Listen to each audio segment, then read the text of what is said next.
ओम नमः शिवाय। Good morning. कक्षा 9 हिंदी में आपका हार्दिक स्वागत है।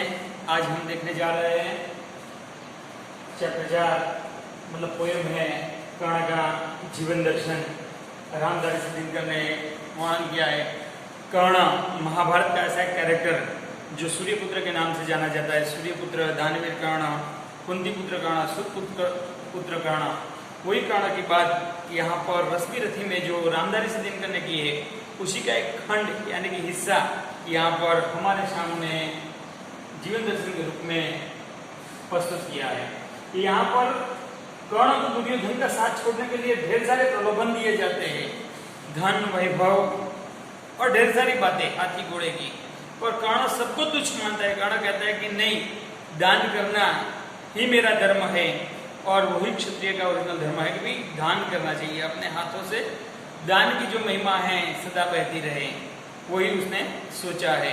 और कहता है कि मेरा दोस्त जो है दुर्योधन, मतलब एक बात वो भी है कि कर्ण और दुर्योधन के एग्जाम्पल से वो सीखा जाता है कि दोस्त ऐसा एक होना चाहिए कि हम गलत राह पर हो फिर भी मतलब आपत्ति में हमारा साथ छोड़े नहीं, सही मार्ग पर ले जाने की कोशिश करें। तो यही बताने की कोशिश यहाँ पर की गई है कि उसी हालत में कर्ण दुर्योधन को जो हेल्प करने के लिए तैयार है, वही बात यहाँ पर बताई है। कोई हम देखते हैं, आप किताब लेके बैठना। वैभव विलास की चाह नहीं, अपनी कोई परवाह नहीं, बस यही चाहता हूँ केवल धन की देव सरिता निर्मल गलत से रहती रहे सदा, निर्धन को भरती रहे सदा। कर्ण कहता है कि वैभव विलास की कोई आश मुझे नहीं है और अपनी कोई खुद की परवाह भी नहीं है।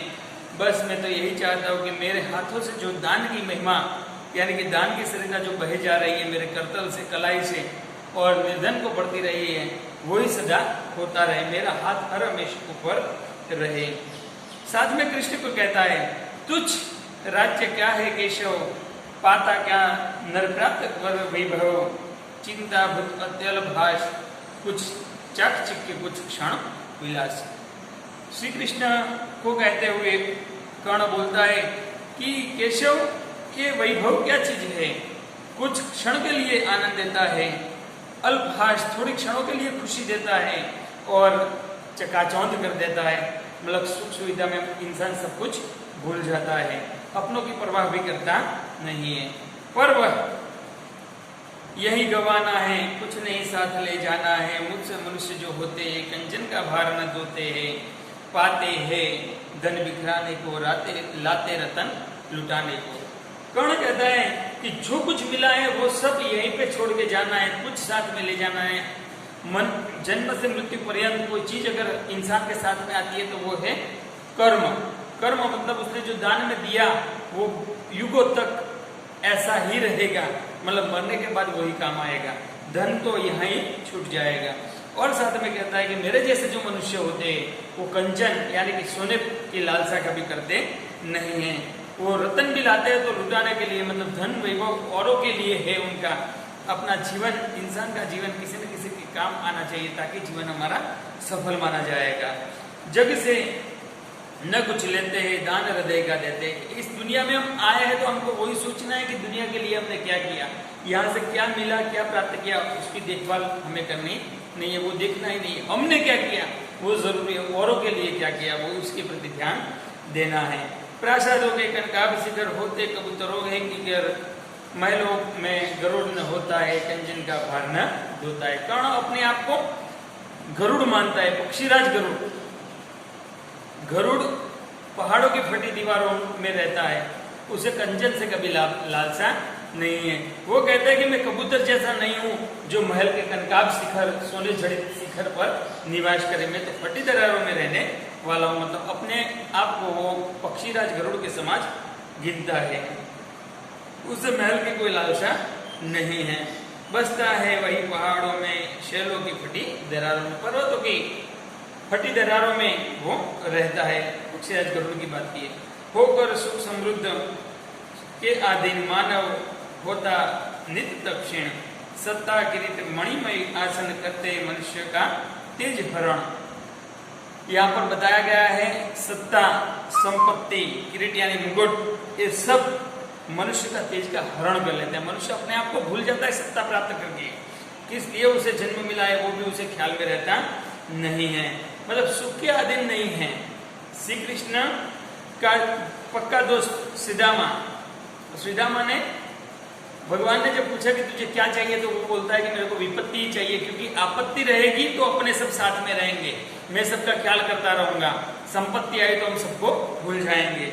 मतलब यहाँ पर सत्ता प्राप्त होने के बाद सुख संपत्ति, ये भौतिक सुख विलास जो मिलते हैं उसकी इंसान को लालसा करनी नहीं है। नर विभव हेतु ललचाता है पर वही मनुष्य को खाता है। जिस वैभव के हेतु मनुष्य ललचाता है वही वैभव अपने अपनों से दूर कर देता है। चांदनी पुष्प छाया में पल नर गले बन सुमधुर कोमल, पर अमृत कलेश का पिए बिना आतप अधंड में जिए बिना। कर्ण कहता है कि मनुष्य यहाँ पर आया है पृथ्वी पर जन्म लेकर, तो कुछ ऐसा करके उसे जाना है, सुख सुविधा में अपना जीवन नहीं व्यतीत करना है, कुछ करके जाना है ताकि दुनिया वाले उसे याद करें। यहाँ पर आंधी तूफान से लड़ने के लिए ही इंसान पैदा हुआ है, ऐसा उसका मानना है। अमृत तो हर लोग पी लेते हैं, जहर कौन पीता है उसकी गणना यहाँ पर की गई है। वह पुरुष नहीं कहला सकता, विघ्नों को नहीं हिला सकता। विघ्नों को हिलाए वही पुरुष है। अगर विघ्नों को हिलाने की ताकत नहीं तो आप पुरुष कहलाओगे नहीं। पौरुषत्व वो चीज है। उड़ते झंझावातों में पीते जो वारी प्रपातों का, सारा जग अयन जिसका, विस्तर भुजंग भोजन जिसका। अपने आप को पक्षीराज गरुड़ के समान गिनते हुए कहते हैं कि जो झंझावातों में उड़ते हैं, तूफानों में उड़ते हैं, तूफानों से लड़ते हैं, वारी यानी कि पानी, प्रपातों का, बादल का जो पानी पीते हैं, और आकाश ही जिसका रहना है, और विषधर भुजंग, भुजंग यानी सांप जिसका भोजन है। गरुड़ का भोजन स्नेक है, सांप। तो वही बताया है कि जहरीला जिसका भोजन है वे ही फणिबद्ध छुड़ाते हैं, धरती का हृदय जुड़ाते हैं। वही लोग यहाँ पर बताए गए कि वे तूफानों से लड़ते हैं और अपनी जीत हासिल करते हैं। उनका जीना ही जीवन सफल बनाता है। कहता है मैं गरुड़ हूँ। कृष्ण को कहते हैं कि मैं तो गरुड़ के समान हूँ, मैं पक्षीराज, पक्षियों का राजा है। सिर पर न चाहिए मुझे ताज, मुझे कोई सिर पर मुकुट चाहिए नहीं, ताज नहीं चाहिए। आज दुर्योधन पर है विपद घोर, सकता नहीं किसी विष उसे छोड़। आज दुर्योधन पर जो आपत्ति आई है उसका मुझे फल निकालना है, उसकी आपत्ति टालना है, क्योंकि कैसा भी है मेरा दोस्त है, उस पर विपत्ति आई तब मैं उसका साथ छोड़ दूं तो मेरा जीना हराम है। रणखेत पाटना है मुझको, अहीं पास काटना है मुझको। आज दुर्योधन पर जो आपत्ति आई है उस आपत्ति को तोड़ फेंकना है, वही मेरा कर्तव्य है। जीवन में अपने कर्तव्य के प्रति ध्यान देना, जो कुछ मिला है उसमें से आधे में से आधा किसी और को देना, और कर्ण के जैसे उच्च विचार रखना, वही संदेश यहाँ पर जिनका कर्ण के जीवन दर्शन से हमें दे रहे हैं। शायद पोएम समझ में भी आई होगी और पसंद भी आई होगी। आपको पोएम पूरी लिखनी है, उसके बाद शब्दार्थ और स्वाध्याय लिखना है। नेक्स्ट चैप्टर के साथ अगली बार मिलेंगे।